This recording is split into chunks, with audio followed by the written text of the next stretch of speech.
and all the office bearers, Vanam India Foundation.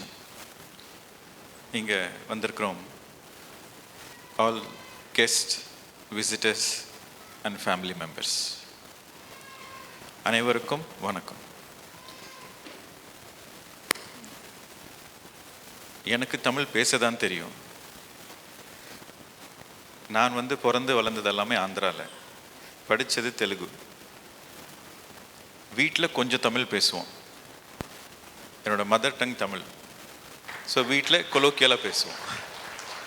என்னோட தாய்மொழி தமிழ், ஆனால் படித்தது எல்லாமே தெலுங்கு, ஹிந்தி, சான்ஸ்கிரிட் அந்த மாதிரி. அதுக்கப்புறம் என்னோட எஜுகேஷன் எல்லாமே ஒரு 4 வருஷம் சென்னையில், அதுக்கப்புறம் ஆஸ்திரேலியாவில் மாஸ்டர் டிகிரி. 2005 வெளியூரில் தான் இருக்கேன், அங்கேயே செட்டில்டு. ஸோ நீங்கள் பேசுகிற மாதிரி இலக்கிய தமிழ், தூய தமிழ் என்னால் பேச முடியாது. நான் ஒரு கொலோக்கியல் தமிழில் தான் பேசுவேன். எனக்கு இது முதல் தடவை இந்த மாதிரி ஒரு அமைப்பு, இந்த மாதிரி ஒரு மேடை, ஒரு கெஸ்டாக என்னை இன்வைட் பண்ணி பேசுறது.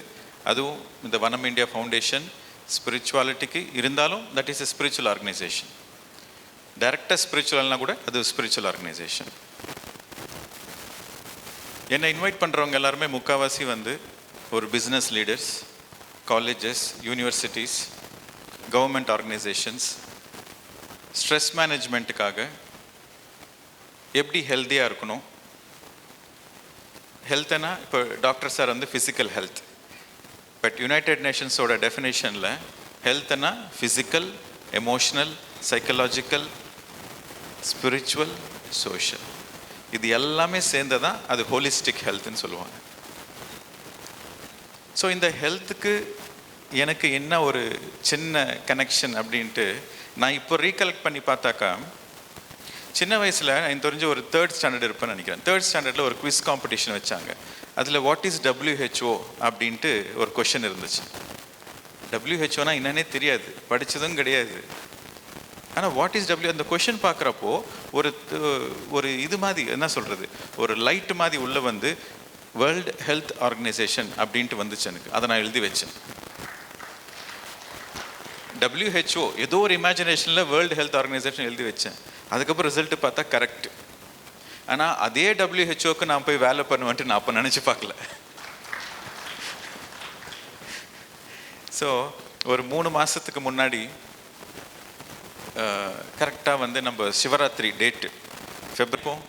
யுனைடெட் நேஷன்ஸ்னால் அது ஒரு இன்டர்நேஷ்னல் ஆர்கனைசேஷன். எவ்வளோ பெரிய ஆர்கனைசேஷன், எவ்வளோ பெரியவங்களாம் ஒர்க் பண்ணுவாங்க அங்கே வேலை பண்ணுறவங்களுக்குலாம் இன்டர்நேஷ்னல் சேலரி. எவ்வளோ ஹாப்பியாக இருப்பாங்க, எவ்வளோ சந்தோஷமாக இருப்பாங்க, எவ்வளோ பெருமை. யுனைடெட் நேஷன்ஸ் தான் தெரியும்ல, ஐக்கிய ராஜ்ய சமிதின்னு சொல்லுவாங்க. தமிழில் என்ன சொல்லுவாங்க? ஐக்கிய சபை, ஐக்கிய நாடுகள், ஐக்கிய நாடுகள் சபை. Okay, United Nations organisations. நான் போகிறேன், யுனைடெட் நேஷன்ஸ் ஆர்கனைசேஷன்ஸ்க்கு போகிறேன். போனப்போ பிரம்மாண்டமான இன்ஃப்ராஸ்ட்ரக்சர், வேர்ல்ட்ஸ் பெஸ்ட் இன்ஃப்ராஸ்ட்ரக்சர். அதாவது கற்பனை பண்ண முடியாத அளவுக்கு பெஸ்ட் இன்ஃப்ராஸ்ட்ரக்சர். ஆனால் அங்கே வேலை பண்ணுறவங்க எல்லாருமே யாரோட முகத்துலையுமே ஒரு சிரிப்பு இல்லை, யாரோட முகத்துலையும் ஒரு சிரிப்பு இல்லை. மிஷின் மாதிரி வேலை வேலை வேலை வேலைன்னு பண்ணிட்டு இருக்கிறாங்க. வேலை வேலைன்னு பண்ணுறதுனால ஸ்ட்ரெஸ்ஸு ஜாஸ்தி ஆகுது. ஸ்ட்ரெஸ்ஸு ஜாஸ்தி ஆகிறதுனால அவங்களுக்கு ஹெல்த்தும் ஸ்பாயில் ஆகுது. ஸோ நிறைய பேர், இது நிறைய ரிசர்ச், மெடிக்கல் ரிசர்ச்சில் கூட வந்திருக்கு. என்ன ரிசர்ச்னா, 80% மேலே நம்ம உடம்புல இருக்கிற நோய் நொடிகள், 80% மேலே நோய் நொடிகள் ஆன மூல காரணம் என்னன்னாக்கா ஸ்ட்ரெஸ்ஸு தான். இது சைக்கோசோமேட்டிசம் அப்படின்வாங்க. சைக்கினாக்கா மைண்டு, சோமானா body, mind affecting the body. So இப்போ ஹோலிஸ்டிக் ஹெல்த்தில் இப்போ நம்ம ஒரு எமர்ஜென்சினா டாக்டர்கிட்ட போய் தான் ஆகணும். கரெக்டாக ஒரு ரோட் சைடு ஆக்சிடென்ட் இல்லை எனி எமர்ஜென்சினாக்கா அலோபதி டாக்டர்கிட்ட தான் போகணும். எமர்ஜென்சினா அலோபதி டாக்டர்கிட்ட தான் போகணும். ஆனால் அந்த நோய் எதுக்கு வந்துச்சு? எமர்ஜென்சி ஆக்சிடென்ட்ஸ் அதெல்லாம் விட்டுட்டு லைஃப் ஸ்டைல் டிசீசஸ்லாம் எதுக்கு வந்துச்சு? நம்ம நாட்டில் உணவே ஒரு மருந்தாக சாப்பிட்டுட்டு இருந்த காலம் போயிட்டு இப்போ மருந்து உணவாக சாப்பிட்டுட்டு இருக்க காலம் வந்திருக்குல்ல. அதுக்கு என்ன காரணம்? என்வாயன்மெண்டல் சயின்ஸ், ஃபிசிக்கல் சயின்ஸ் இதெல்லாமே ஒரு பக்கம் வச்சாக்கா, ரூட் காஸ் எங்கே இருக்குது அப்படின்னு பார்த்தாக்கா மைண்டில் தான் இருக்குது, உங்களோட திங்கிங்கில் தான் இருக்குது.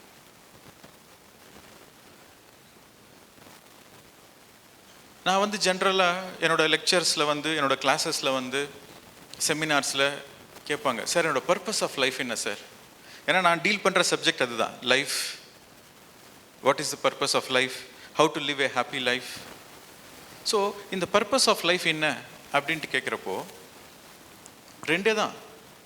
இந்த உலகத்தில் நம்ம ஏன் பிறந்தோம், எதுக்காக பிறந்தோம், என்ன சாதிக்க பிறந்தோம்னாக்கா ரெண்டே விஷயம்தான். யாருக்காக இருந்தாலும் சரி ரெண்டே விஷயம்தான். முதல் விஷயம், to make yourself a little more beautiful. உன்னை நீ அழகுபடுத்திக்கிறதுக்கு. நம்பர் 1. எந்த விதத்தில் நம்மளை நம்ம அழகுபடுத்திப்போம்? நம்மளோட சிந்தனை, நம்மளோட சொல், நம்மளோட செயல், இது மூணுட்லேயும் ஒரு பர்ஃபெக்ஷன் இருந்தாக்கா we have become a beautiful person. நம்மளோட சிந்தனை சரியான சிந்தனையாக இருக்கணும், நம்மளோட சொல் சரியான சொல்லாக இருக்கணும், நம்மளோட செயல் சரியான செயலாக இருக்கணும். ஸோ உன்னோட சிந்தனை, சொல், செயல் எல்லாமே பர்ஃபெக்ட் ஆயிடுச்சுனாக்கா you are a beautiful person. ஒரு ரீசன் உன்னை நீ அழகுபடுத்திக்கிறதுக்கு. ரெண்டாவது ரீசன், நீ பிறந்த இந்த உலகத்தை அழகுபடுத்துறதுக்கு. To make this planet Earth a little more beautiful. There are only 2 reasons. Number 1, to make yourself a little more beautiful. Number 2, to make the planet Earth a little more beautiful. Vanam India Foundation என்ன பண்ணிட்டு இருக்கு? It's making the planet Earth a little more beautiful. Perfect soul missionல இருக்கு இந்த team. அதாவது இந்த team members எல்லாருமே இந்த social service பண்றவங்க யாராவது இருக்கட்டும், சோஷியல் சர்வீஸ், என்வாயன்மெண்டல் சயின்ஸ் எடுத்துக்கோங்க, இல்லை இந்த ஃபாரஸ்ட் நடணும், மரம் நடணும், ஓகே, இந்த எஜுகேஷன் ஹெல்ப் பண்ணணும், ரோட்ஸுக்கு ஹெல்ப் பண்ணணும், ஹாஸ்பிட்டல்ஸ் கட்டணும், எந்த விதத்திலாவது நீங்கள் சோஷியல் சர்வீஸ் பண்ணணும் அப்படின்னா அதுக்கு முன்னாடி நீங்கள் நிறைஞ்ச மனமாக இருக்கணும். நீங்கள் நிறைஞ்ச மனமாக இருந்தால் தான் நீங்கள் மற்றவங்களுக்கு கொடுக்க முடியும், ஏதாச்சும் ஒன்று பண்ண முடியும். So first you have to make yourself more beautiful. Suppose நீங்கள் வந்து இப்போது ஐயா சொன்னார், உங்களுக்கு வந்து நல்ல ஒரு குடும்பம் அமையணும், நல்ல ஒரு ஃப்ரெண்ட்ஸ் அமையணும், இந்த மாதிரி அமைஞ்சாதான் உங்களால் செய்யப்பட முடியும், ஒரு நல்ல விஷயத்தை செய்ய முடியும் 4 பேருக்கு. இது எல்லாமே எனக்கு அமைஞ்சுது. நான் பிறந்த வீடு, நான் பிறந்த குடும்பம், எங்கள் அம்மா அப்பா, நண்பர்கள் எல்லாமே எனக்கு அமைஞ்சது. படிப்பு, நல்ல படிப்பு, எந்த குறையும் இல்லை, ஆரோக்கியம், அன்பான அம்மா அப்பா, தங்கச்சி. நான் பிறந்தது கூட்டு குடும்பம், எங்கள் வீட்டில் 26 பேர் ஒரே வீட்டில் இருப்போம், நாங்கள் ஜாயிண்ட் ஃபேமிலி. ஓகே, அப்போது நான் 82 பிறந்தேன். அப்போவே எங்கள் ஊரில் சித்தூர், எங்கள் ஊர் சித்தூர், வேலூருக்கு பக்கத்தில், ஆந்திரா, திருப்பதிக்கு போகிற வேலை இருக்கும். அப்போவே எங்கள் ஊரில் நாங்கள் ஒண்டி தான் கூட்டு குடும்பம். ஸோ எல்லாமே இருந்துச்சு எங்கள் வீட்டில். இப்போ எனக்கு வந்து கூட பிறந்தவங்க ஒரு தங்கச்சி தான், ஆனால் வீட்டில் அக்கா தங்கச்சிங்க 9 பேர். ஸோ அந்த மாதிரி எல்லாமே இருக்குது. எப்போவுமே வீட்டில் ஒரு பாசம், நேசம், ஆட்டம், கொண்டாட்டம் இப்படி தான் இருந்துச்சு. என்னோட சின்ன வயசில் இப்படி தான் வளர்ந்தேன் நான். வறுமை இல்லை. அப்பா அம்மா 2 பேரும் கவர்மெண்ட் ஜாப், 2 பேரும் மாஸ்டர் டிகிரி ஹோல்டர். சாருக்கு ஆப்போசிட், இதுக்கு முன்னாடி பேசினவங்களுக்கு ஆப்போசிட், ஒருத்தருக்கு ஒவ்வொரு கதை. ஸோ எங்கள் வீட்டில் ஹைலி எஜுகேட்டட், எல்லாமே இருக்குது, எஜுகேஷன் இருக்குது, படிப்பு இருக்குது, வசதி இருக்குது, எல்லாமே இருக்குது. ஸோ வெளியூருக்கு போகிறேன், இங்கே இன்ஜினியரிங் முடிக்கிறேன், எஸ்ஆர்எம் வலிமை காலேஜில் இன்ஜினியரிங் முடிக்கிறேன், பிடெக் இன் ஐடி, அதுக்கப்புறம் எம்எஸ் டிகிரி, தேங்க்யூ, அதுக்கப்புறம் எம்எஸ் டிகிரிக்கு ஆஸ்திரேலியாவுக்கு போகிறேன், அங்கே மாஸ்டர் டிகிரி வாங்குகிறேன், ஹை டிஸ்டிங்ஷனில் பாஸ் பண்ணுறேன், அங்கேயே பர்மனன்ட் ரெசிடென்சி கிடைக்குது. ஸோ எல்லாமே இருக்குது. இது எல்லாமே இருந்தும் எனக்குள்ள ஏதோ ஒரு குறை. எல்லாமே இருக்குது, எல்லாமே இருந்தும் எனக்குள்ள ஒரு குறை. என்ன குறை அப்படின்னா, நான் நிம்மதியாக இல்லை. கொஞ்சம் காலாட்டாதீங்க, தேங்க்யூ. நான் நிம்மதியாக இல்லை. சந்தோஷன்றது வாழ்க்கையில் வந்துட்டு வந்துட்டு போகுது, நிரந்தரமாக இல்லை. ஷாப்பிங் போகிறப்போ அந்த ஷாப்பிங் பண்ணுற நேரத்தில் சந்தோஷம், ஷாப்பிங் பண்ணிவிட்டு கொஞ்சம் கொஞ்சமாக வீட்டுக்கு வந்தால் அந்த சந்தோஷம் குறைஞ்சிட்டே வருது.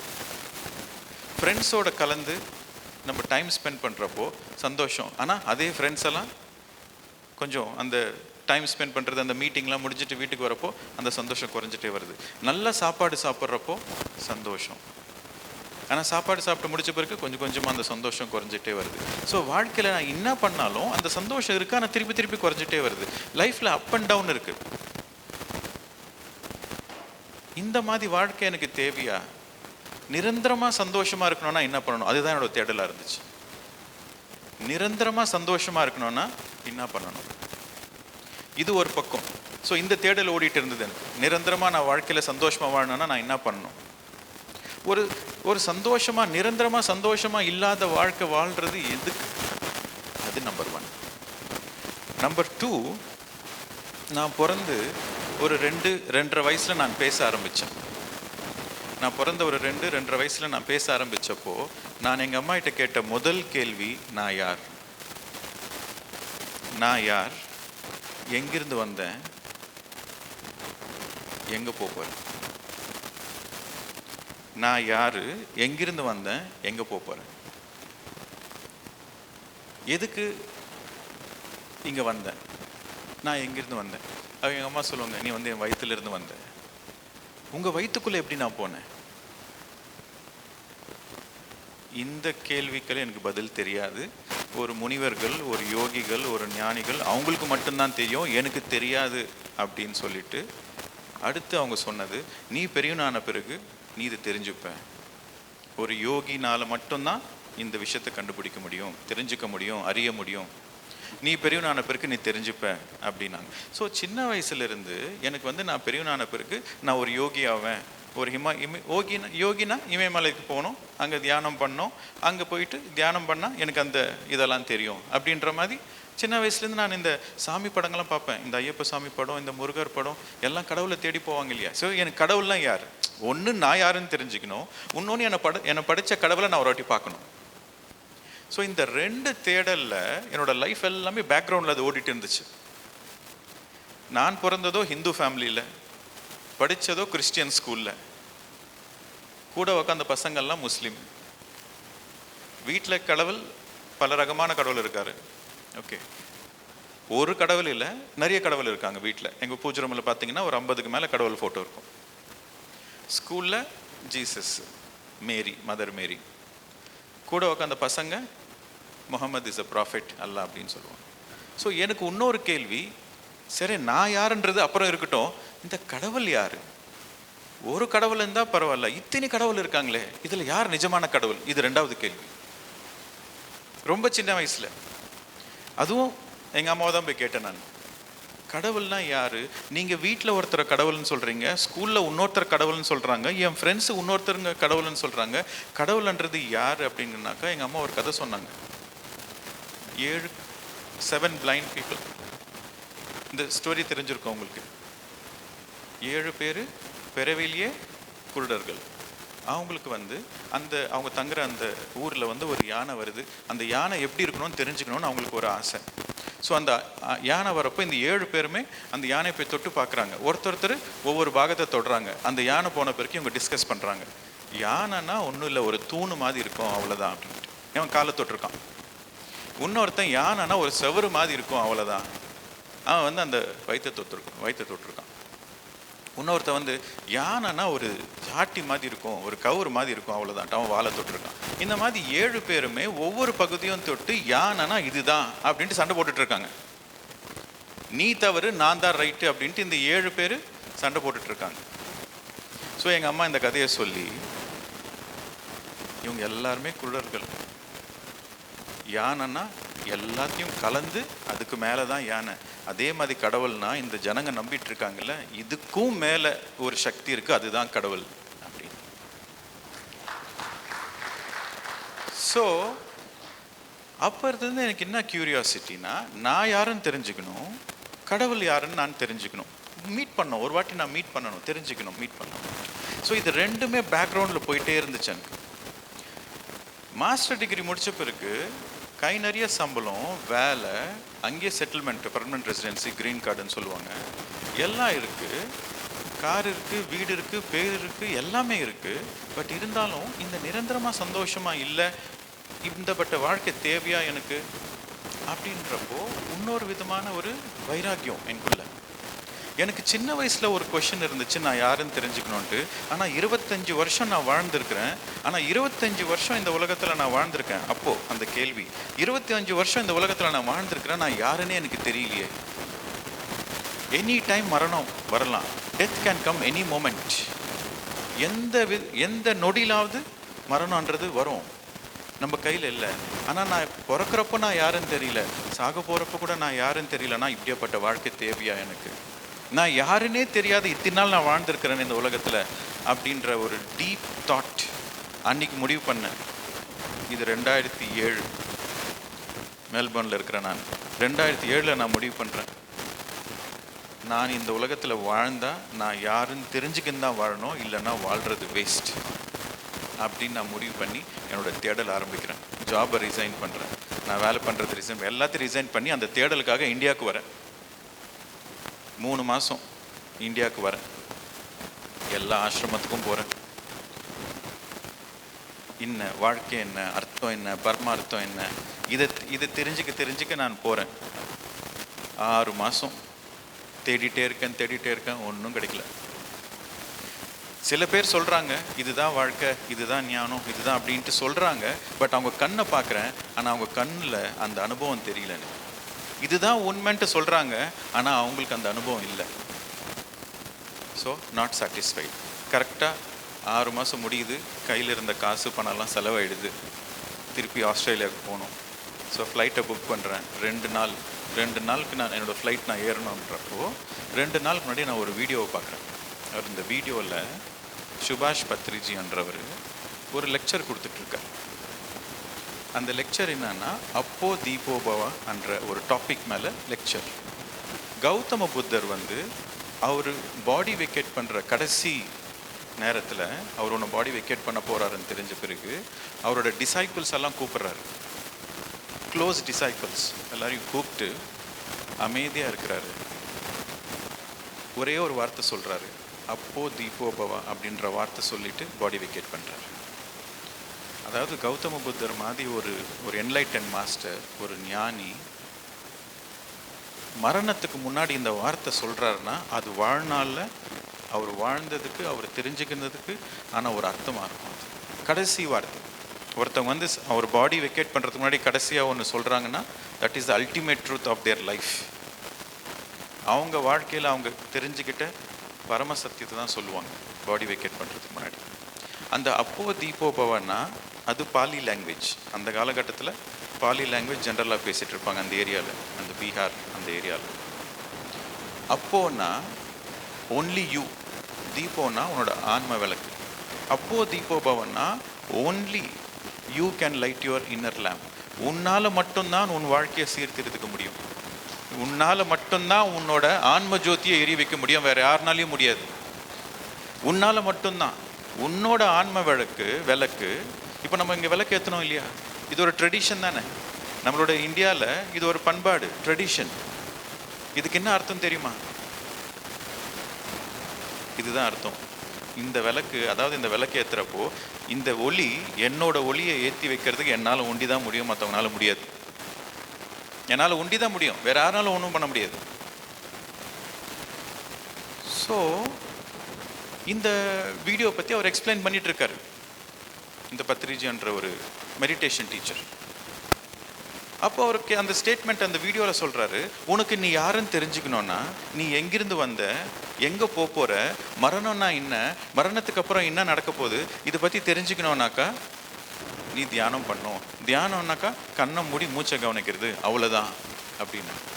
நான் சயின்ஸ் பேக்ரவுண்டு, இன்ஜினியரிங் பேக்ரவுண்டு, யார் சொல்கிறதும் நம்ப மாட்டேன். சின்ன வயசுலேருந்து சாமியாருங்கனாலே ஒரு போலி சாமியார்ன்ற ஒரு மனப்பான்மை இருக்கும். இவரா தாடி வச்சிருக்காரு அந்த வீடியோவில் சொல்கிறவர், அவர் எப்படி நான் நம்புவேன்? தாடி வச்சிருக்கிறவங்கள பார்த்தா நான் நம்ப மாட்டேன், 10 அடி தள்ளி தான் போவேன். அவர் தாடி வச்சிருக்காரு, சரி. ஆனால் அவர் சொல்கிறது ஏதோ ஒரு இன்ட்ரெஸ்டிங்காக இருக்கு. சரி, அப்படியே கேட்டுட்ருக்கேன். அதுக்கப்புறம் ஒரு ஸ்டேட்மெண்ட் சொல்கிறாரு, யூ ஆர் காட் அப்படின்றார்.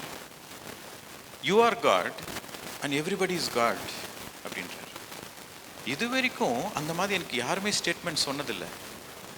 கடவுள்னா அங்கே இருப்பாங்க, மேல் லோகத்தில் இருப்பாங்க, செடிங்க கடவுள், இது கடவுள், அது கடவுள், இந்த சாமி கடவுள், அந்த சாமி கடவுள்ன்ட்டு கடவுளை வெளியே தான் தேடிட்டு இருந்தோம். நம்ம சின்ன வயசுலேருந்து கடவுளை வெளியே தான் தேடிட்டு இருந்தோம். ஆனால் யூ ஆர் காட்ன்ட்டு அவர் ஃபர்ஸ்ட் டைம் கேட்குறப்போ என்னோட உள்ள கான்ஷியஸ்னஸ், என்னோட அந்தராத்மா வந்து தட் இஸ் கரெக்ட் அப்படின்ற ஒரு வாய்ஸ், ரொம்ப ஸ்ட்ராங்கான வாய்ஸ், தட் இஸ் கரெக்ட் அப்படின்னு சொல்லுது. You are God, everybody is God அப்படின்றப்போ அந்த கான்ஷியஸ்னஸ் ரொம்ப ஸ்ட்ராங்காக சொல்லுது, அரே இது சாதாரண ஆள் கிடையாது, இவர்கிட்ட ஏதோ இருக்குது, தெரிஞ்சுக்கணும் அப்படின்னு சொல்லிட்டு உடனே எக்ஸ்பெரிமெண்ட் பண்ணுறேன்.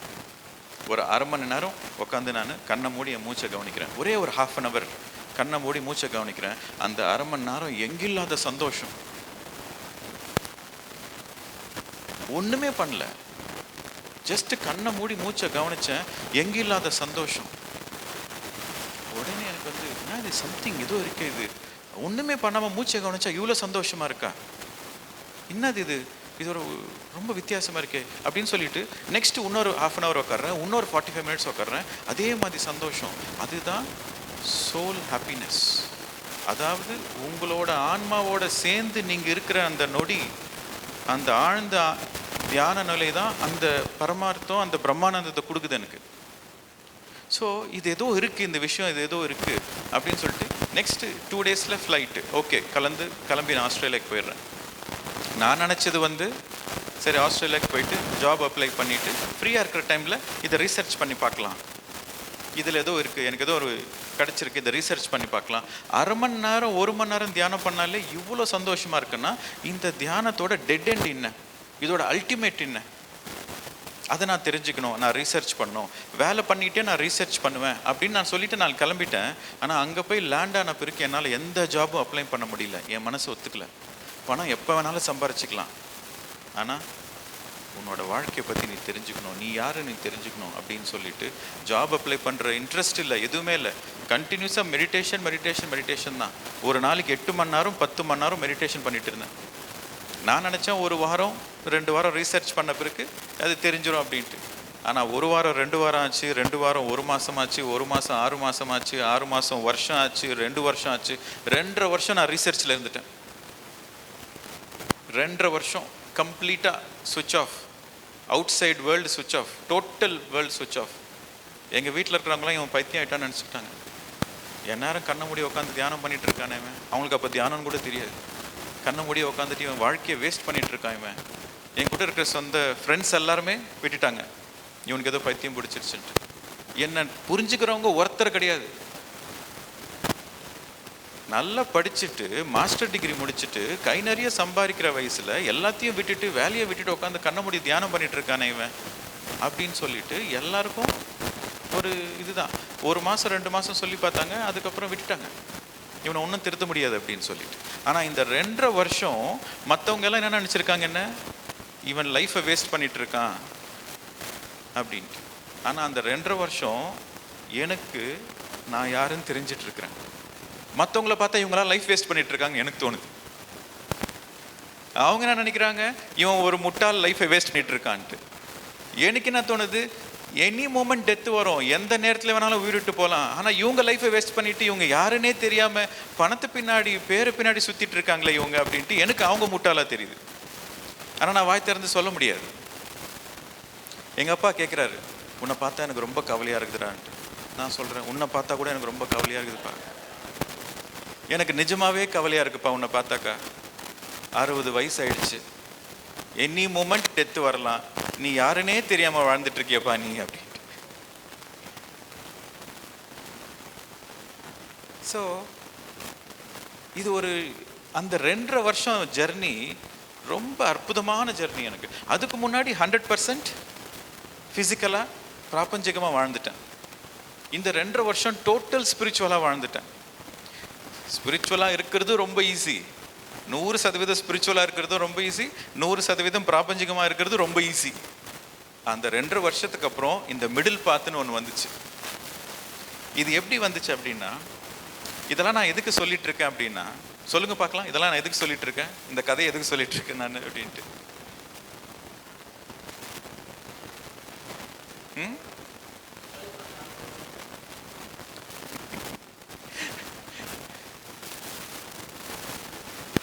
நம்ம வந்து மென்டலி ப்ரோக்ராம்டு, சின்ன வயசுலேருந்து நம்ம எல்லாருமே மென்டலி ப்ரோக்ராம்டு. கரெக்டாக நல்லா படிக்கணும், படித்து பிடிச்ச பிறகு நல்ல மார்க் வாங்கணும், நல்ல மார்க் வாங்கி நல்ல வேலை பண்ணணும், நல்ல வேலை பண்ண பிறகு கை நிறைய சம்பாதிக்கணும், கை நிறைய சம்பாரித்த பிறகு ஒரு நல்ல கல்யாணம் பண்ணணும், அதுக்கப்புறம் பசங்க, அதுக்கப்புறம் கொஞ்சம் பேரை சேர்க்கணும், சொத்து சேர்க்கணும், பேர் புகழ் சொத்து எல்லாத்தையும் சேர்க்கணும், பசங்க பெரியவங்க அவங்க, அதுக்கப்புறம் பசங்களுக்கு கல்யாணம் பண்ணணும், அதுக்கப்புறம் பேர பசங்க பார்க்கணும், அதுக்கப்புறம் பேர பசங்களோட நிம்மதியாக வாழணும், அதுக்கப்புறம் நம்ம நிம்மதியாக கண்ணை மூடிடணும்.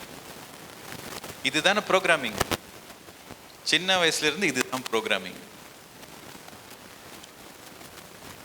நான் சின்ன வயசில் நான் கேட்பேன் எங்கள் அப்பாவை, எதுக்கு நீங்கள் என்னை படிக்க சொல்கிறீங்க? எனக்கு ஸ்கூலுக்கு போகிறதுக்கெல்லாம் பெருசாக இன்ட்ரெஸ்ட் இல்லை.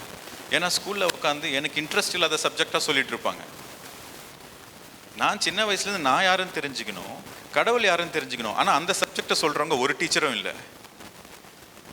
ஸோ எதுக்கு என்ன படிக்க சொல்கிறீங்க, எதுக்கு ஸ்கூலுக்கு போக சொல்கிறீங்கன்னா, நீ ஸ்கூலுக்கு போனால் நல்ல மார்க் வாங்குவேன், நல்ல மார்க் வாங்கினா நல்ல உனக்கு உத்தியோகம் கிடைக்கும், நல்ல உத்தியோகம் கிடைச்சா கை நிறைய சம்பாதிப்பேன், கை நிறைய சம்பாதிச்சாக்கா உனக்கு லைஃப் லாங் ஹாப்பியாக இருப்பேன், சந்தோஷமாக இருப்பேன் அப்படின்னு சொன்னாங்க சின்ன வயசில். ஆனால் அது நிஜமாக நடக்கிறப்போ எனக்கு அந்த சந்தோஷம் கிடைக்கல. எல்லாத்தையும் படித்து முடிச்சுட்டு நல்ல வேலை பண்ணி கை நிறைய சம்பாதிக்கிறப்போ எனக்கு அந்த சந்தோஷம் கிடைக்கல. அப்போ தோணுச்சு, என்னை சின்ன வயசுலேருந்து ஏமாற்றி வளர்த்துருக்காங்க என்ன அப்படின்ட்டு. என்னை ஏமாற்றி வளர்த்துருக்காங்க இவங்க. ஸோ அப்போ 25 வருஷம் எனக்கு ஆல்ரெடி நான் மாஸ்டர் டிகிரி முடிச்சுட்டு இந்த சுச்சுவேஷன் வரப்போ எனக்கு 24-25 இயர்ஸ். ஸோ 24-25 இயர்ஸ் நான் பிராபஞ்சிகமாக வாழ்ந்திருக்கேன். ஆனால் இதில் எந்த சந்தோஷமும் இல்லைன்ற விஷயம் எனக்கு தெரிஞ்சு போச்சு. ஸோ நெக்ஸ்ட் என்ன, நெக்ஸ்ட் ஸ்டெப் என்ன, நெக்ஸ்ட் நான் சந்தோஷத்தை தேடி போனோன்னாக்கா இன்னர் ஜெர்னி தான். வெளியில் எங்கேயுமே சந்தோஷம் இல்லை. வெளியில் இருக்கிற சந்தோஷம்லாம் டெம்பரரி. நம்மளுக்கு 5 ரகமான சந்தோஷம் இருக்கும், தெரியுமா உங்களுக்கு? எனிபடி? சந்தோஷம் எத்தனை ரகமாக இருக்குன்னு தெரியுமா உங்களுக்கு? முதல் ஃபிசிக்கல் ஹாப்பினஸ், நல்ல சாப்பாடு, நல்ல தூக்கம், நல்ல மசாஜ், உடம்பு சார்ந்த சந்தோஷம் முதல் ரகமான சந்தோஷம். முதல் ரகமான சந்தோஷம் உடம்பை சார்ந்தது. இதை விஷயானந்தம் அப்படின்வாங்க. விஷயம் பிசிக்கல்னா விஷயம் இருக்கு, விஷயானந்தம் முதல் ரகமான சந்தோஷம். ரெண்டாவது ரகமான சந்தோஷம் பஜனானந்தம்.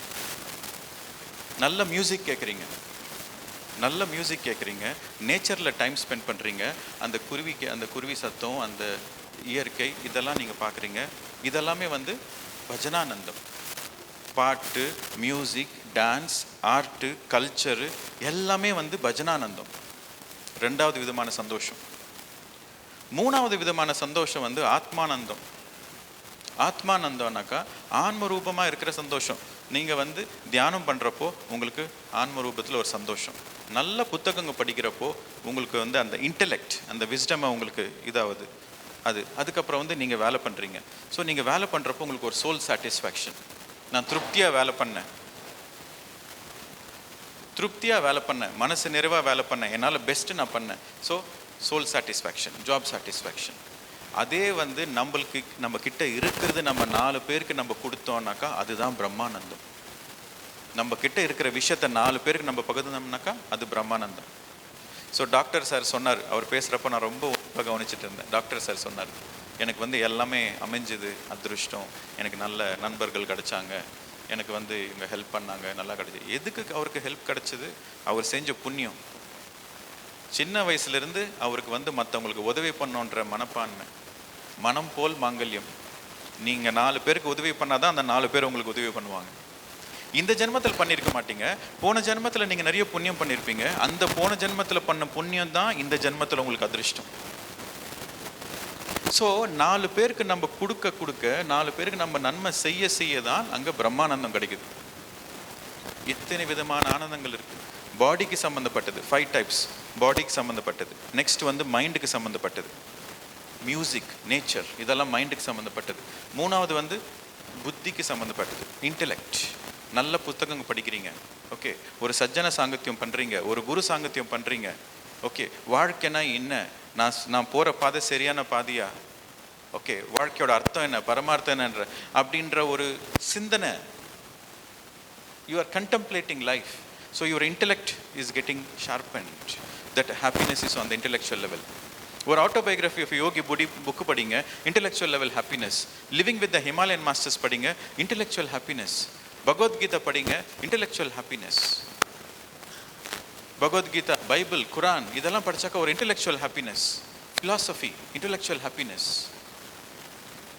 படிக்கிறது இன்டெலெக்சுவல் ஹாப்பினஸ். ஆனால் நீங்கள் சாதனை பண்ணுறது சோல் ஹாப்பினஸ், ஆன்ம லெவல் ஆஃப் சோல் சந்தோஷம், soul happiness 4th level. 5th வந்து சர்வீஸ். 5 டைப்ஸ் ஆஃப் ஹாப்பினஸ் இருக்குது. இந்த 5 டைப்ஸ் ஆஃப் ஹாப்பினஸுமே எனக்கு அப்போ வந்து பாடி லெவல் ஹாப்பினஸ் இருந்துச்சு, ஆனால் டெம்பரரி, வந்துட்டு போவோம். Mind level happiness temporary, up and down வந்துட்டே போவோம். Intellectual happiness temporary, soul happiness தான் பர்மனெண்ட்.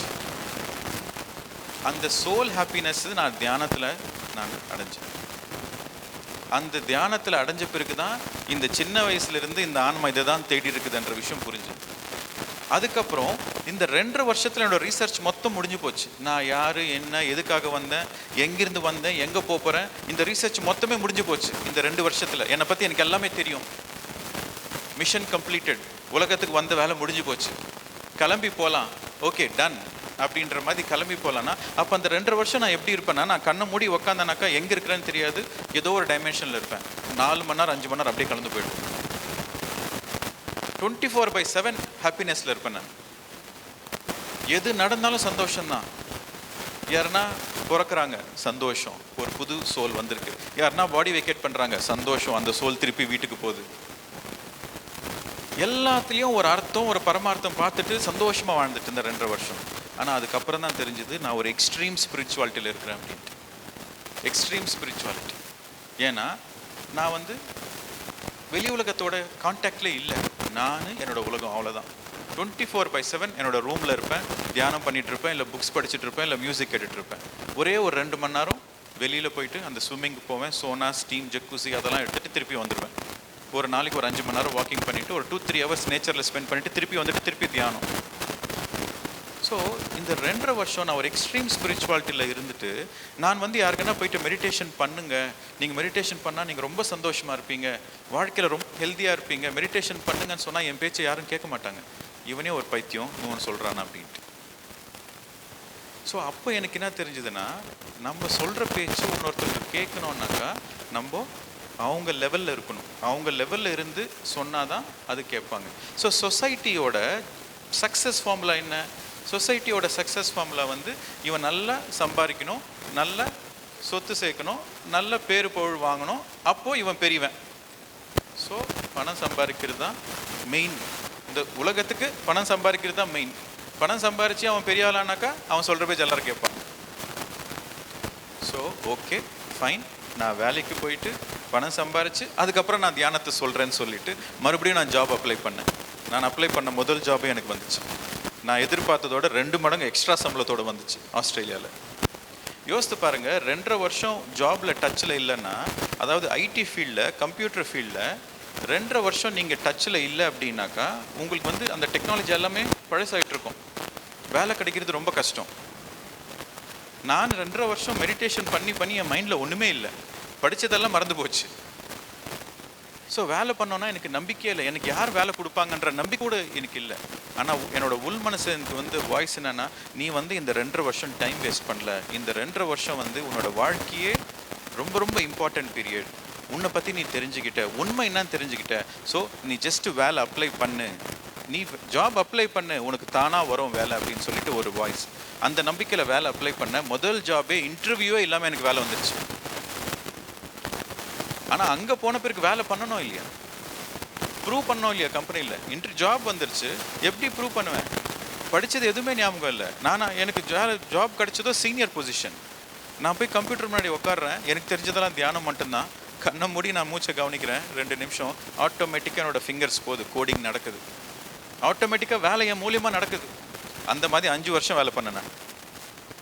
ஸோ எல்லாமே மேஜிக்கு தான். ஸோ நான் வேலை பண்ண பிறகு 6 மாதம் வேலை பண்ணுவேன், 6 மாதம் உலகம் பூரா சுற்றிட்டு தியானம் சொல்லி கொடுத்துட்ருப்பேன். ஏன்னா இப்போ நான் வேலை பண்ணுறேன் இல்லையா, okay IT employee, senior person, okay well educated, நல்லா இருக்காரு, நல்லா சம்பாதிக்கிறாரு, ஓ இவர் மெடிடேஷன் பற்றி சொல்கிறாரா, நம்ம கேட்போன்னு கேட்டாங்க. இந்த மெடிடேஷனை சொல்லி கொடுக்கறதுக்காக நான் ஐடியில் சேர்ந்தேன் 5 வருஷம். ஸோ இந்த ஸ்டோரியை இது எதுக்காக சொன்னேன் அப்படின்னா, லைஃப்பில் நீங்கள் வந்து health important, physical health important, பணம் இம்பார்ட்டன்ட். கரெக்டாக? பணம் இல்லாமல் உங்களால் எதுவும் பண்ண முடியாது. பணமும் இம்பார்ட்டன்ட், உங்களோட ஹெல்த் இம்பார்ட்டன்ட், பேர் புகழ் எல்லாமே இம்பார்ட்டன்ட், உறவு ஃப்ரெண்ட்ஸு எல்லாமே இம்பார்ட்டன்ட்.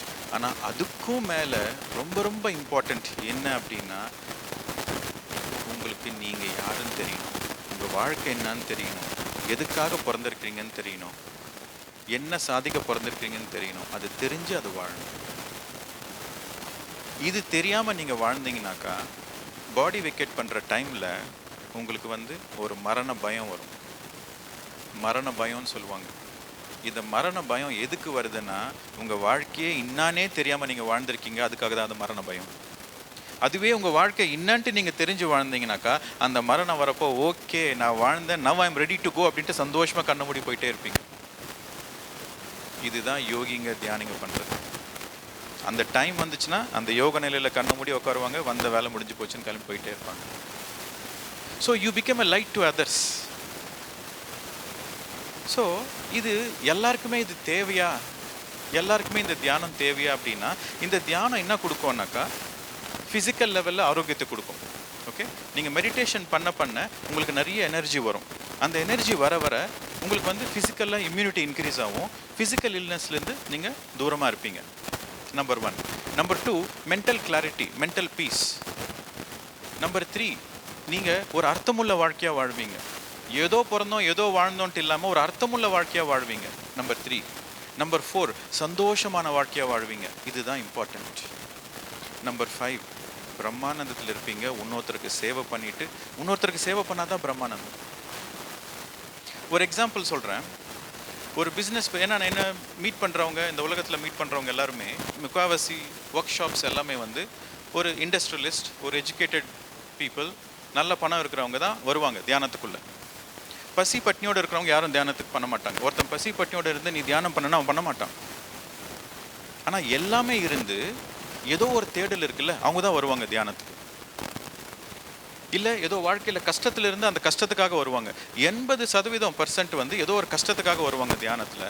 20% வந்து எல்லா வாழ்க்கையில் இருந்து இதுக்கு மேலே என்ன தெரிஞ்சுக்கிறதுக்காக வருவாங்க. ஸோ உங்களுக்கு வாழ்க்கையில் வந்து பணம் இருக்கலாம், பேர் புகழ் இருக்கலாம், குடும்பம் இருக்கலாம், ஆனால் நீங்கள் சந்தோஷமாக இருக்கிறீங்களா?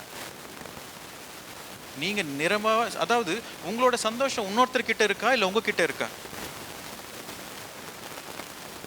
உங்கள் சந்தோஷம் உங்ககிட்ட இருக்கா இன்னொருத்தர்கிட்ட இருக்கா? உங்கள் சந்தோஷம் உங்ககிட்ட இருக்கு. ஆனால் முக்கால்வாசி பேர் இந்த உலகத்தில் என்ன மாதிரி வாழ்க்கை வாழ்ந்துட்டு இருக்காங்க?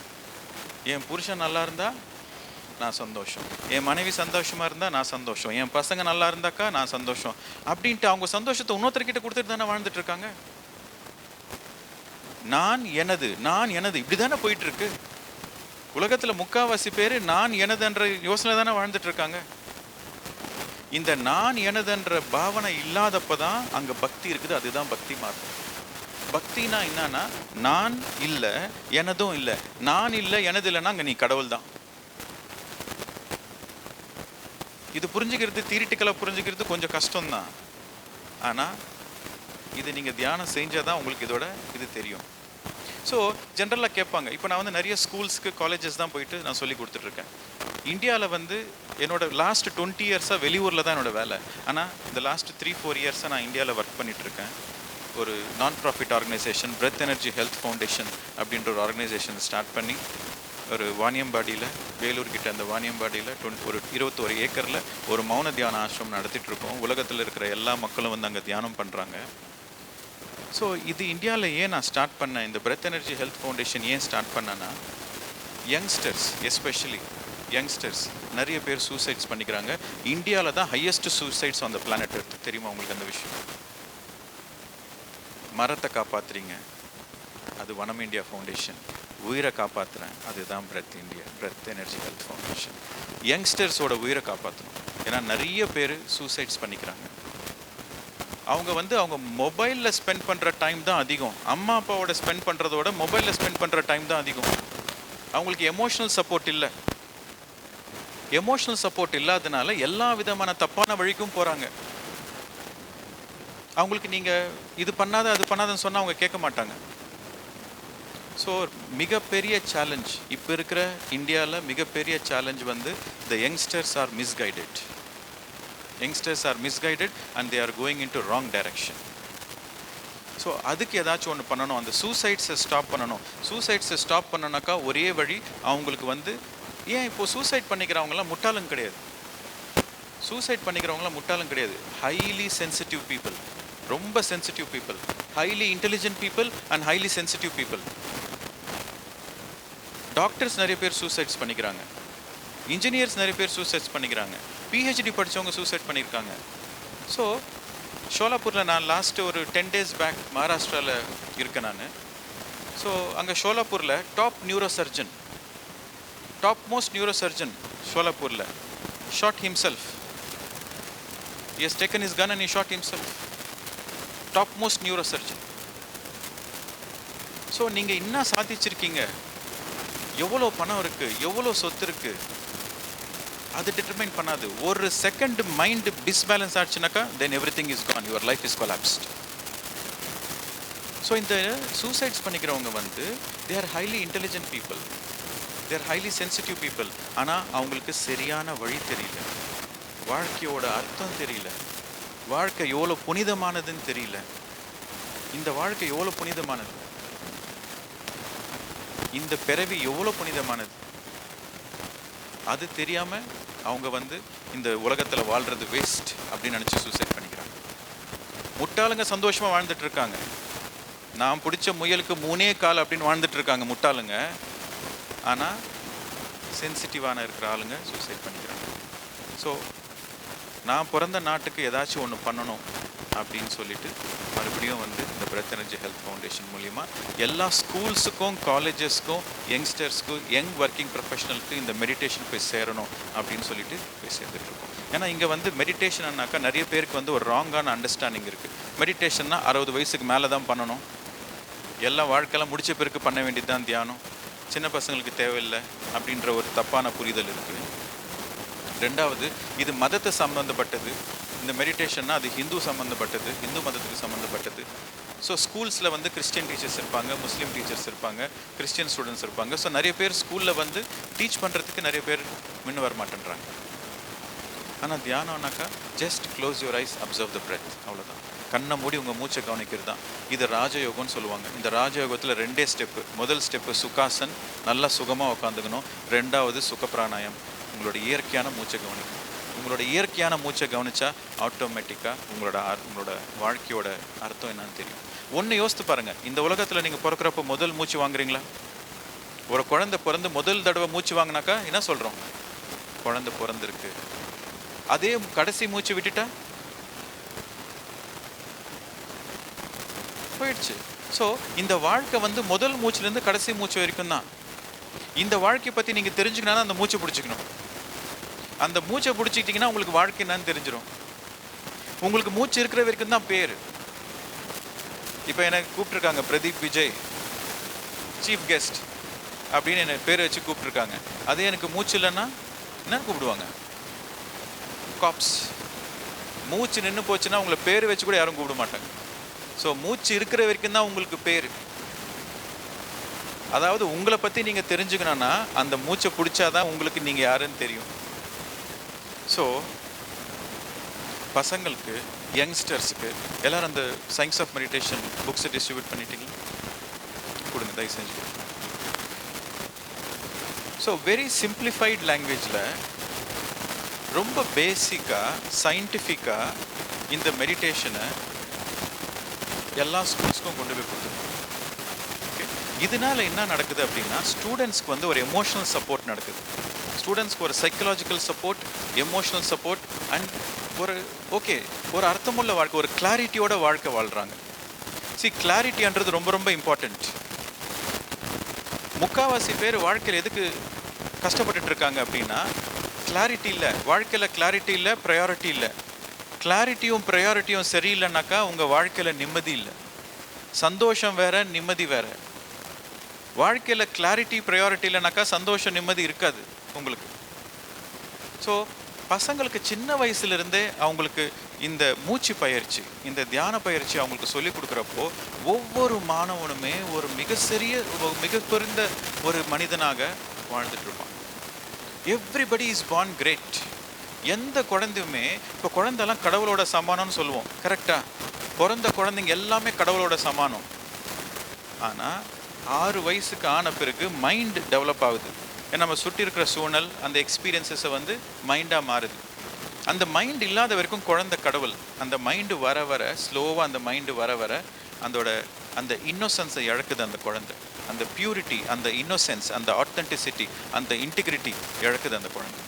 எப்போ அந்த இன்னோசென்ஸ், ஆத்தென்டிசிட்டி நம்மளை விட்டு போதோ அங்கே நிம்மதியும் போயிடுது, சந்தோஷமும் போயிடுது.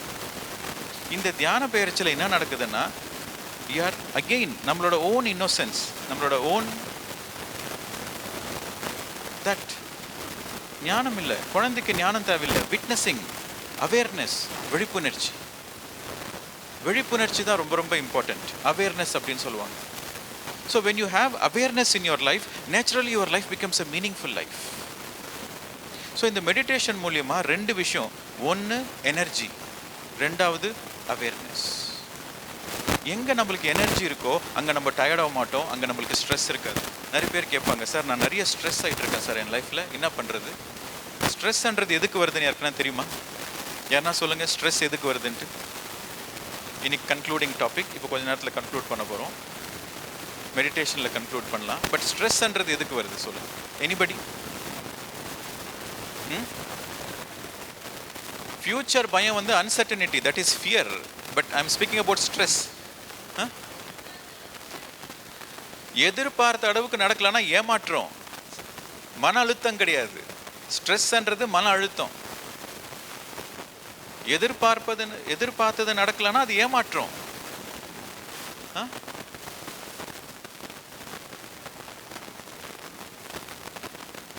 அது கில்ட்டு. நீங்க தெரியாம ஒரு தப்பு பண்ணீங்கன்னா அங்க கில்ட் ஃபீல் பண்றீங்க. பட் ஸ்ட்ரெஸ் ஏன் ஃபீல் பண்றீங்க?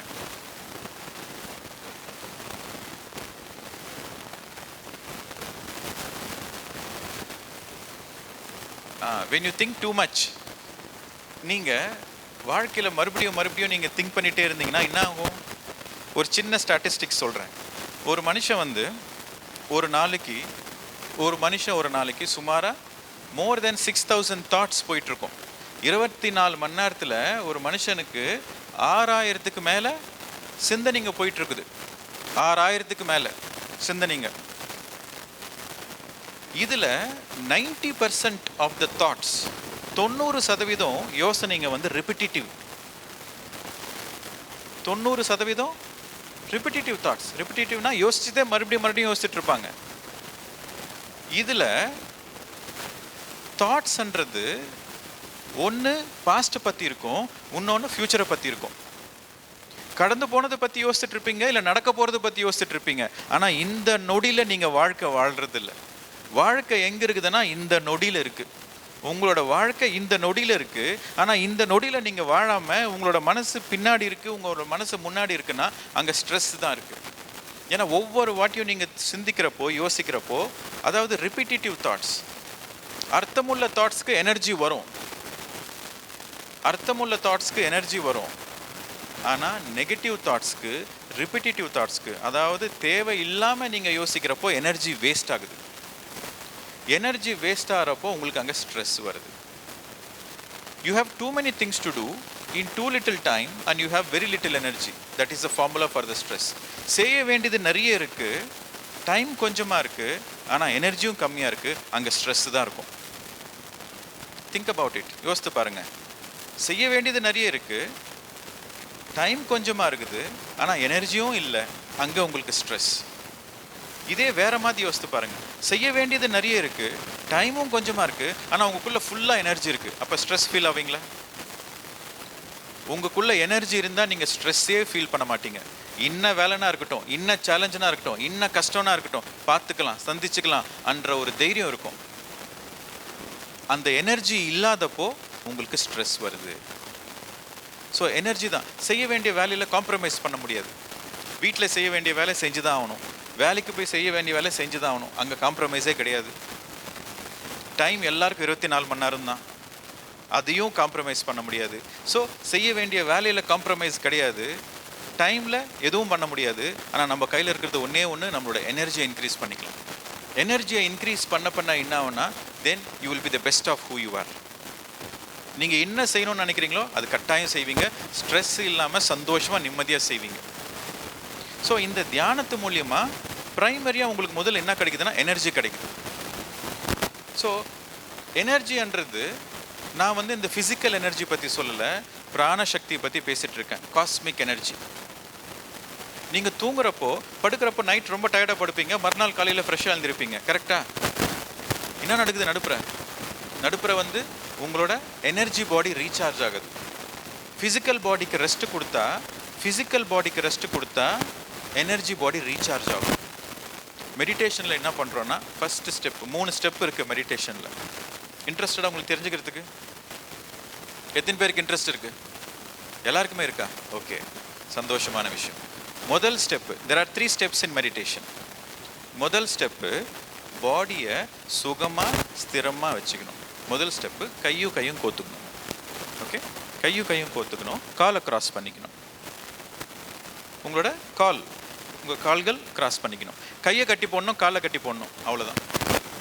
கையை கட்டிட்டு காலை கட்டிக்கணும். அதுக்கப்புறம் கண்கள், eyes are the doorways to the outside world.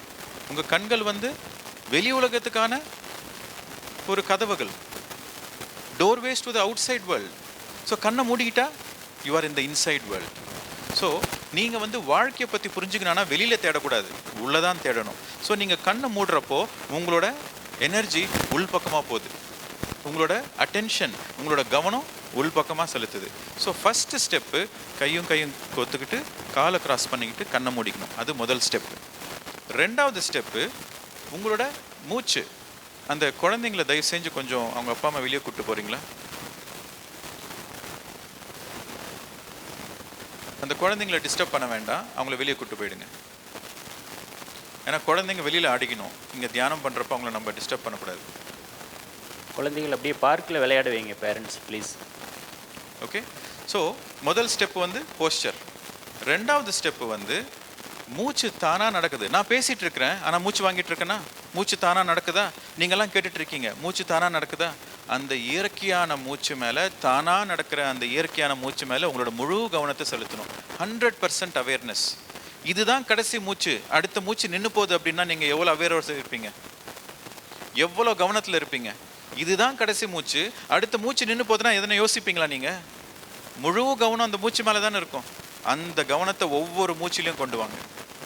ரெண்டாவது ஸ்டெப்பு உங்களோட முழு கவனம் உங்கள் மூச்சு மேலே. முதல் ஸ்டெப் என்ன? கையை கட்டி போடணும், காலை கட்டி போடணும், கண்ணை மூடிக்கணும். முதல் ஸ்டெப்பு. ரெண்டாவது ஸ்டெப்பு உங்களோட இயற்கையான மூச்சை கவனிக்கணும். மூணாவது ஸ்டெப்பு, நீங்கள் உங்களோட மூச்சை கவனிக்கிறப்போ உங்களுக்கு வந்து சில யோசனைங்க வரலாம். யோசனைங்க வர்றப்போ அந்த யோசனை பின்னாடி நீங்கள் போக வேண்டாம். யோசனை வருதேன்ட்டு கவலைப்பட வேண்டாம். அந்த யோசனை பற்றி யோசிக்க கூட வேண்டாம். உடனே உங்கள் கவனத்தை மூச்சு மேலே செலுத்துங்க. அதாவது நீங்கள் கண்ணை மூடி இப்படி மூச்சை கவனிச்சுட்டு இருப்பீங்க, உங்களுக்கே தெரியாம ஐயோ நான் யோசிச்சுட்டு இருக்கேன் அப்படின்ற ஒரு விழிப்புணர்ச்சி வரும்.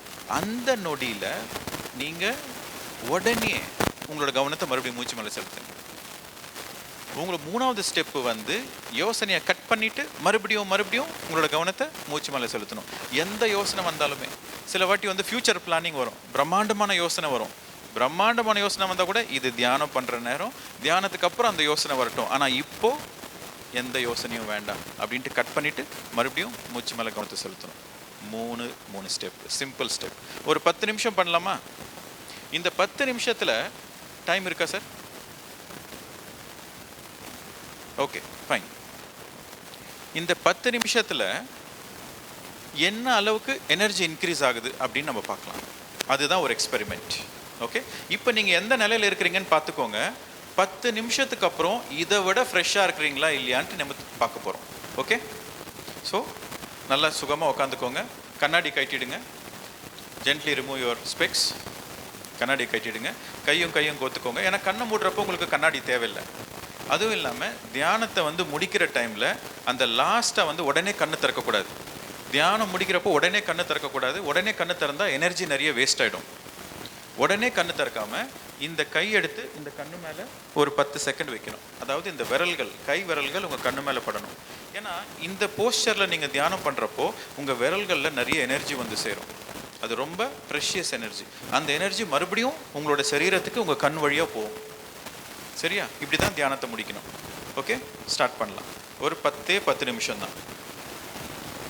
கண்ணை முடிக்கோங்க. Gently please remove your specs. Sit comfortably. நல்லா நிமிர்ந்து உட்காருங்க. நிமிர்ந்து உட்காரணும்னா நிமிர்ந்து சுகமாக உட்காருங்க. நிமிர்ந்து சுகமாக உட்காருங்க. உங்கள் முதுகெலும்பு மேலே எந்த ஒரு ஸ்ட்ரெஸ்ஸும் இருக்கக்கூடாது. உடம்புல எந்த ஒரு ஸ்ட்ரெஸ் இருக்கக்கூடாது, எந்த ஒரு டென்ஷன் இருக்கக்கூடாது. நல்லா ரிலாக்ஸ் பண்ணுங்க. உங்கள் கழுத்தை ரிலாக்ஸ் பண்ணுங்க, உங்கள் முதுகு ரிலாக்ஸ் பண்ணுங்க, உங்கள் சரீரம் பூரா ரிலாக்ஸ் பண்ணுங்க. Relax your entire body my dear friends. உச்சந்தலையிலிருந்து உள்ளங்கால் வரைக்கும் கம்ப்ளீட் ரிலாக்ஸேஷன். உங்கள் புருவங்கள், யுவர் ஃபேஷியல் மசில்ஸ், உங்கள் நெத்தி எல்லாமே ரிலாக்ஸ் ஆகும். எந்த யோசனையும் வேண்டாம், எங்கேயும் போக வேண்டாம், எந்த யோசனையும் வேண்டாம், எந்த வேலையும் இல்லை. இயற்கையாக தன்னால் நடக்கிற மூச்சை நீங்கள் கவனிங்க. அடுத்த 10 நிமிஷத்துக்கு தயவு செஞ்சு யாரும் கண்ணை திறக்காதீங்க. With a gentle smile on your face. ஒரு இயற்கையான புன்னகையோட உங்கள் இயற்கையான மூச்சை கவனிங்க.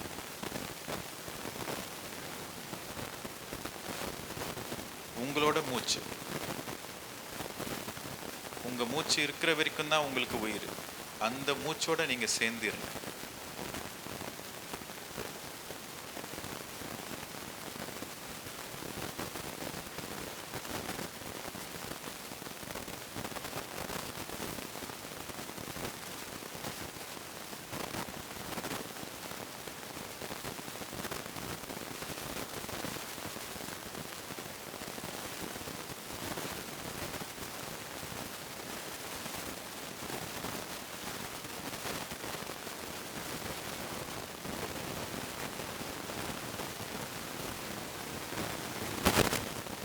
கண்ணை திறக்காதீங்க.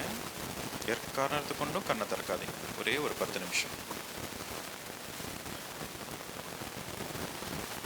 எந்த யோசனை வந்தாலும் உடனே உங்களோட கவனத்தை உங்கள் மூச்சு மேலே செலுத்துங்க. எந்த மந்திரமும் இல்லை, எந்த தந்திரமும் இல்லை, எந்த எந்திரமும் இல்லை. உங்களோட முழு கவனம் உங்களோட மூச்சு மேலே மட்டுமே.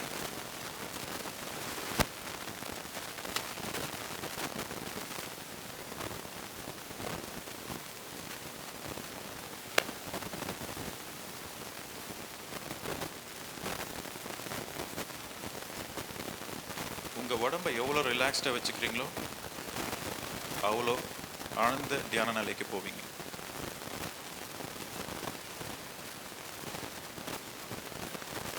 சுகமான ஆசனம், சுகமான பிராணாயம், இயற்கையான மூச்சை கவனிக்கிறது தான் சுக பிராணாயம். மூச்சு தானாக நடக்குது. அது எப்படி தானாக உள்ள போகுது, அது எப்படி தானாக வெளியே வருது, அதை மட்டும் கவனிங்க. எந்த யோசனையும் வேண்டாம், எந்த கவலையும் வேண்டாம். நீங்கள் இந்த உலகத்தில் பிறந்ததுலேருந்து முதல் மூச்சு வரைக்கும் கடைசி மூச்சு வரைக்கும் உங்கள் கூடயே இருக்கிற அந்த மூச்சை நீங்கள் கவனிங்க.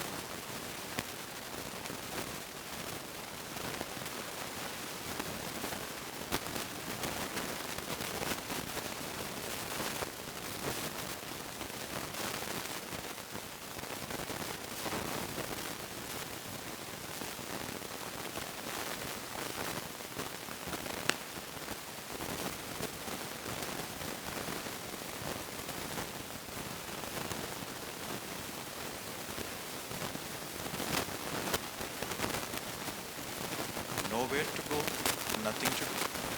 Kindly be with your breath.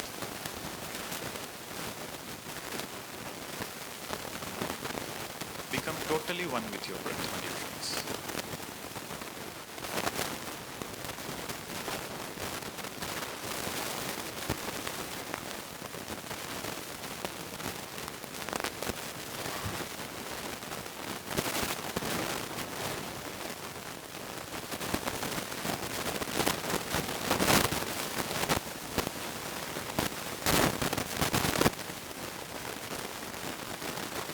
நீங்கள் வாழ்கிற வாழ்க்கை ஒரு அர்த்தமுள்ள வாழ்க்கையாக இருக்கணும், ஒரு நிம்மதியான வாழ்க்கையாக இருக்கணும், ஒரு சந்தோஷமான வாழ்க்கையாக இருக்கணும். உங்களோட வாழ்க்கைக்கு அர்த்தம் என்ன, பரமார்த்தம் என்ன, இதை தெரிஞ்சுக்கிறதுக்கு உங்களோட மூச்சோட நீங்கள் ஒன்றாகணும்.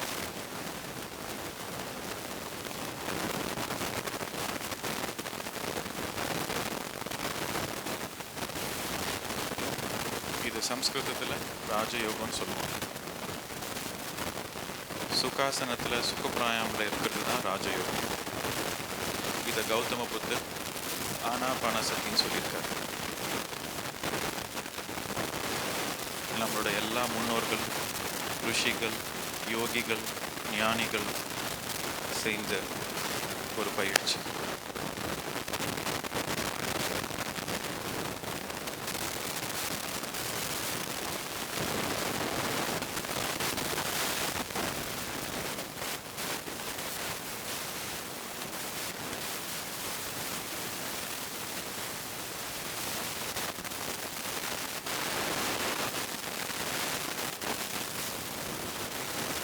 Truth is very simple, but the mind complicates.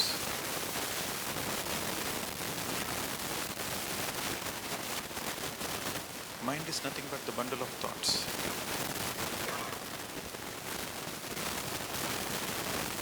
When you empty your mind, you will understand the truth of life.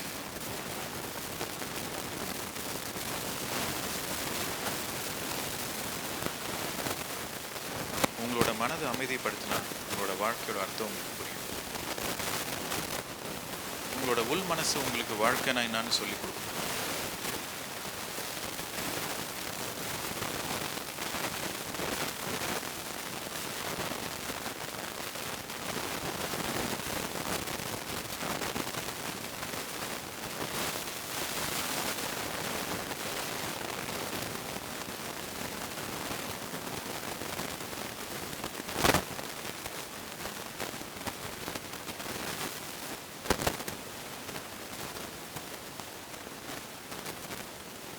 கடைசி 5 நிமிஷம் kindly be with your breadth. உங்களோட இயற்கையான சுவாசத்து மேலே கவனத்தை செலுத்துங்க. ஒரே ஒரு 5 நிமிஷம், கடைசி 5 நிமிஷம்.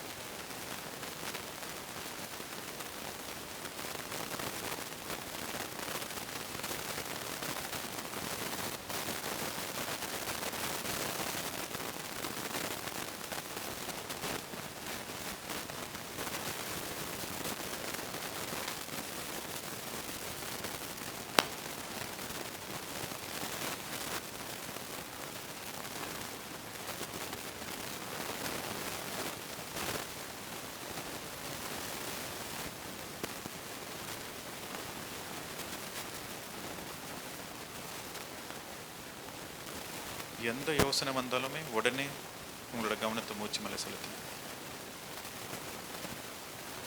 Don't give a fraction of a time or an ounce of attention to your thoughts.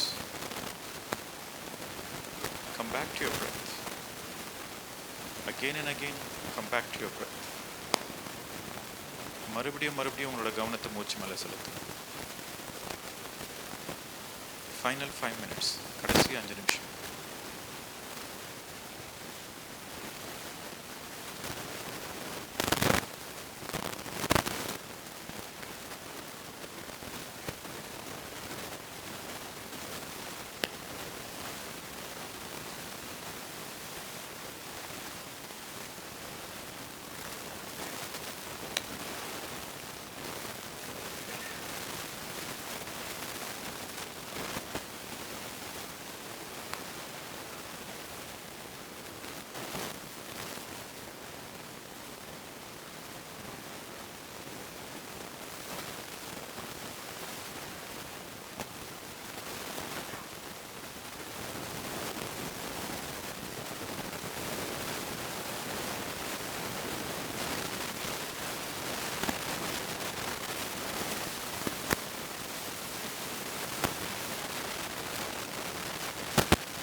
Final 2 minutes, கடைசி 2 நிமிஷம்.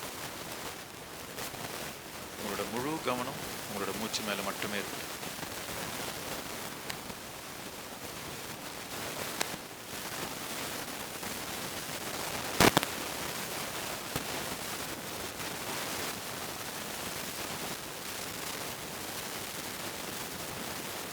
மூச்சு எப்படி தானா உள்ள போகுது, எப்படி தானா வெளியே வருது. உங்களோட முழு கவனம் அந்த இயற்கையான மூச்சு மேலே.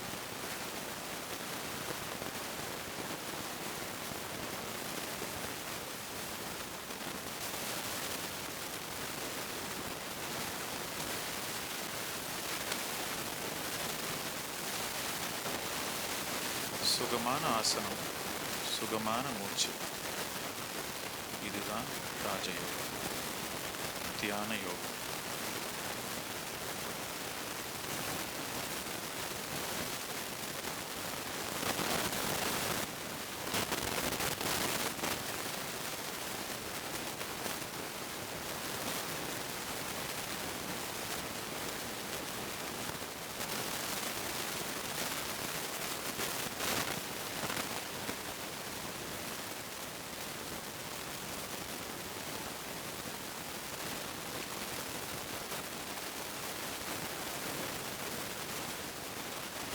ஃபைனல் 10 seconds, கடைசி 10 செகண்ட். நிதானமாக கையெடுத்து கண்ணு மேலே வச்சுக்கோங்க.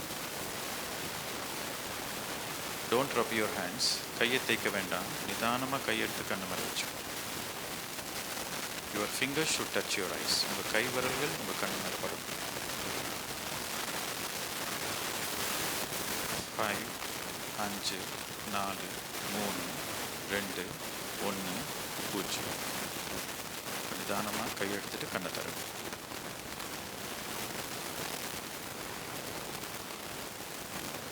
ஒரே ஒரு 10 நிமிஷம் தான் தியானம் பண்ணோம். எத்தனை பேருக்கு ஃப்ரெஷ்ஷாக இருக்கு? கை தூக்குங்க. இதுதான் தியானத்தோட மகிமை. ஒரே ஒரு 10 நிமிஷம் நீங்கள் கண்ணை மூடி மூச்சை கவனிச்சிங்கனாக்கா எனர்ஜி, இன்ஸ்டன்ட் எனர்ஜி. உங்களுக்கு எனர்ஜி வரப்போ ஃப்ரெஷ்ஷாக இருப்பீங்க. எனர்ஜி கம்மியானா டயர்டாக இருப்பீங்க. எனர்ஜி இருந்தால் ஃப்ரெஷ்ஷாக இருப்பீங்க, எனர்ஜி இல்லைன்னா டயர்டாக இருப்பீங்க. எதுக்கு நம்ம இந்த குருஜியோட உருவம் அதெல்லாம் பண்ணக்கூடாது அப்படின்னா, நீங்கள் தியானம்ன்றது என்ன? What is the meaning of meditation? எதுக்காக தியானம் பண்ணுறோன்னா, மனசை அமைதிப்படுத்துறதுக்கும் மனசை சூன்யப்படுத்துறதுக்கு தான். யாருன்னா தியானத்தோட அர்த்தம் என்னன்னு கேட்டாக்கா, meditation is equal to empty mind. மனசை சூன்யமாக்குறது தான் தியானம். நீங்கள் மந்திரம் சொல்கிறீங்கன்னா, நீங்கள் மந்திரம் சொல்கிறதுக்கு உங்களுக்கு மைண்ட் யூஸ் பண்ணணும். கரெக்டாக மைண்டை யூஸ் பண்ணாமல் மந்திரம் சொல்ல முடியாது. ஒரே ஒரு 10 செகண்ட். அதே ஒரு விஷுவலைசேஷன் பண்ணோம் அப்படின்னா, மைண்ட் யூஸ் பண்ணாமல் உங்களால் விஷுவலைஸ் பண்ண முடியாது. ஆனால் by using the mind you cannot empty the mind. மனசை யூஸ் பண்ணிக்கிட்டு மனசை சூன்யம் ஆக்க முடியாது. மூச்சு மட்டும்தான் மைண்டுக்கு அபோவாக போகும். நீங்கள் என்ன பண்ணாலுமே under the control of your mind. கரெக்டாக நீங்கள் வாழ்க்கையில் எது செஞ்சாலும் உங்கள் மைண்டு கண்ட்ரோலில் தான் இருக்கும். ஒரே ஒரு மூச்சு மட்டும்தான் உங்கள் மைண்டுக்கு பியாண்டாக போகும். இந்த கோமா பேஷண்ட்ஸ் அனுவாங்க மெடிக்கல் இண்டஸ்ட்ரியில், அவங்களுக்கு மைண்ட் ஒர்க் பண்ணாது, ஆனால் மூச்சு போயிட்டுருக்கும். பிரெயின் டெட் கேசஸ் இருக்கும். வெஜிடேட்டிவ் ஸ்டேட்டில் இருப்பாங்க, ஆனால் மூச்சு மட்டும் போயிட்டே இருக்கும். ஸோ மூச்சு மட்டும்தான் ஒரே ஒரு விஷயம் உங்கள் மனசுக்கு சார்ந்தது, அப்பால் பட்டது. ஸோ அந்த மூச்சை நீங்கள் கடைப்பிடிச்சிங்கனாக்கா மனசு தானாக அமைதியாகிடும். முதல்ல அமைதியாகும், அதுக்கப்புறம் சூன்யம் ஆகிடும். ஸோ உங்களுக்கு கொடுத்துருக்கிற அந்த புக்கில் தியான அறிவியல், சயின்ஸ் ஆஃப் மெடிடேஷன் என்ற புக்கில் மெடிடேஷன் என்ன லாபங்கள் இருக்குது, என்ன அனுபவம் வரும் உங்களுக்கு தியானத்தினால லாபங்கள் என்ன, இது எல்லாமே அந்த புக்கில் இருக்குது. ஸோ நீங்கள் வீட்டுக்கு போய் படிக்கலாம். உங்களுக்கு டவுட்ஸ் இருந்தாக்கா அங்கே யூடியூப் சேனல் இருக்குது. அந்த யூடியூப் சேனலில் நிறைய கோர்சஸ் இருக்குது. எல்லாமே ஃப்ரீ கண்டென்ட், எல்லாமே ஃப்ரீ கோர்சஸ். அதை நீங்கள் ஜாயின் பண்ணி கேட்டுக்கலாம்.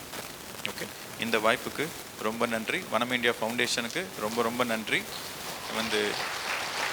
எனக்கு இந்த வனம் இந்தியா ஃபவுண்டேஷனோட அந்த வீடியோ பார்க்குறப்போ உடம்பெல்லாம் எனக்கு செலுத்து போச்சு. சொல்லணும்னா புல்லரிச்சுது. ஏன்னா அதில் ஒரு டைலாக் இருக்கும், வார்த்தையாலே சொல்லாமல் செஞ்சு காட்டணும் அப்படின்னு சொல்லிட்டு. ஸோ செஞ்சு காட்டியிருக்காங்க, ஒரு இன்ஸ்பிரேஷனாக இருக்காங்க. நான் இந்த ஃபவுண்டேஷனை பற்றி உலகம் பூரா நான் சொல்ல போகிறேன். நான் அவ்வளோ அற்புதமாக நீங்கள் செஞ்சுருக்கீங்க. Okay, thank you thank you thank you thank you to all the dignitaries. சொல்லுங்கள் மேடம். எஸ்.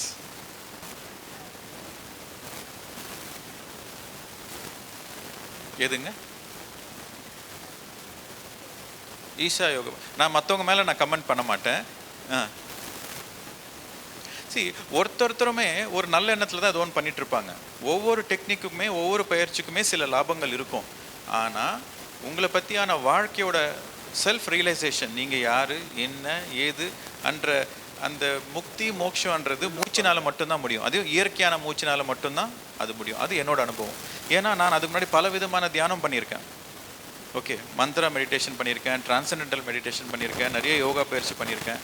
ஆனால் எல்லாத்துலேயுமே எந்த டெக்னிக்லையுமே ஒரு மனசு கொஞ்சம் அமைதியாகும். ஆனால் என் வாழ்க்கையில் எந்த மாற்றமும் வரல. ஆனால் இந்த ராஜயோகத்தில் என்னோடய வாழ்க்கையில் முழு மாற்றம். எனக்கு உதாரணம் சொல்லணுன்னாக்கா, அதுக்கு முன்னாடி எனக்கு வாழ்க்கையில் நிறைய கொஞ்சம் சில பயங்கள்லாம் இருக்கும். ஆட்டோமேட்டிக்காக இந்த பயங்கள்லாம் போயிடுச்சு.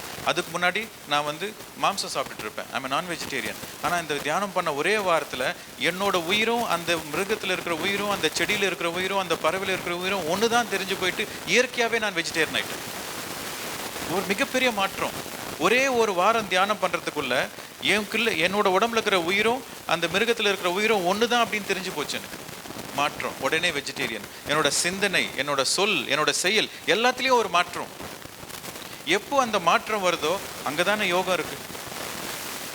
ஸோ என்னோட அனுபவத்தில் simplest meditation, easiest meditation, most powerful meditation இதுதான், breath awareness meditation. Thank you sir. So doctor என்ன கேள்வி கேட்டிருக்காங்கன்னா, படுத்துட்டு பண்ணலாமா அப்படின்ட்டு கேட்குறாங்க. நம்மளுக்கு பாடிக்கு பயோ மெமரி இருக்கும். உடம்புக்கு ஒரு மெமரின்றது இருக்கும். பாடி பயோ மெமரின்னு சொல்லுவாங்க. நம்ம ஒவ்வொரு நாளுமே படுக்கிறப்போ எதுக்காக படுப்போம்? தூங்கிறதுக்காக.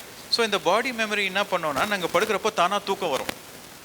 ஸோ மெடிடேஷன், தியானன்றது உக்காந்துட்டு தான் பண்ணோம். ஆனால் மெடிக்கல் கண்டிஷன் இருக்குது. யாருக்குன்னா மெடிக்கல் கண்டிஷன் இருக்குது, அவங்களால உட்கார முடியலன்னாக்கா அவங்களுக்கு எக்ஸெப்ஷன், படுத்துட்டு பண்ணலாம். Only if you have a medical condition. உங்களுக்கு மெடிக்கல் கண்டிஷன் இருந்தால் மட்டும் நீங்கள் படுத்துக்கிட்டு பண்ணலாம். கையும் கோத்துக்கிட்டு காலை கிராஸ் பண்ணிக்கிட்டு பண்ணலாம். ஆனால் உங்களுக்கு மெடிக்கல் கண்டிஷன் இல்லைன்னா கண்டிப்பாக உட்காந்துட்டு தான் பண்ணணும்.